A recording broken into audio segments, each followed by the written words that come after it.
東北季候風正影響廣東沿岸地區，此外覆蓋華南沿岸的雲帶逐漸轉薄。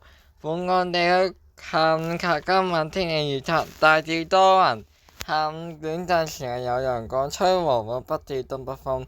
展望明早氣溫仍然較低，日間大致天晴，氣溫回升，隨後兩三日部分時間有陽光，早晨天氣清涼。一股東北季候風會在明日影響廣東沿岸，早上氣溫仍然較低，天色大致涼涼。隨着季候風被一股偏東氣流取代，本週中後期華南沿岸氣溫逐漸回升，天色逐漸潮濕。預一股東北季候風會在週末影響華南，隨後一兩日該區天氣轉涼。